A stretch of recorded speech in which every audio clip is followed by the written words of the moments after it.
How long were you actually a prisoner of war?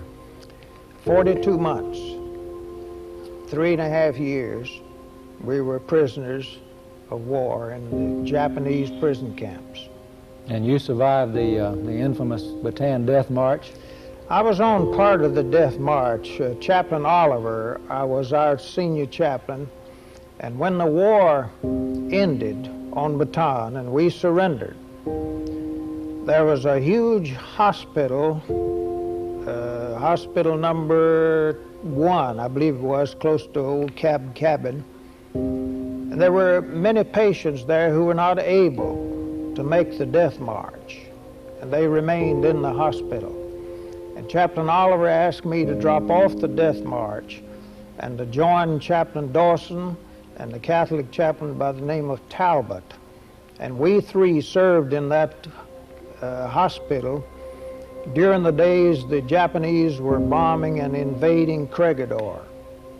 And I made that part of the Death March, and then later on they marched us through the streets of Manila, and then when we went to Cabanatuan, they marched us from there 10 miles to the prison camp.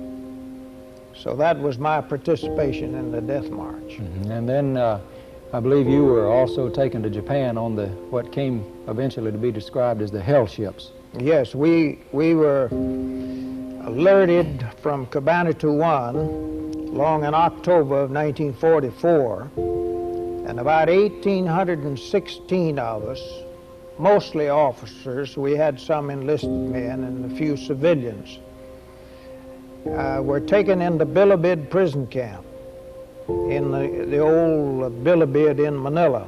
And we waited there until the mid-December before they were able to get a ship in, because the Americans were bombing all over the place. And it was during a typhoon area or time when we were able to get a ship, the Orioka Maru. And they loaded us on the Orioka Maru and started out on the 15th of December for Japan.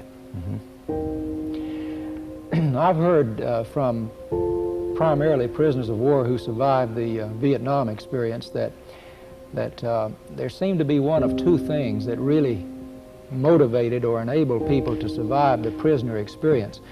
And according to what others have said, people either developed such an intense hatred for their captors that they were determined to survive and get even somehow, or they developed or deepened perhaps what had already existed, a meaningful religious faith that saw them through. Was there anything similar to that in your experience? Well, I guess we had some of both of it among our people, but I don't know, as being a chaplain and a man of faith, I never dwelled on whether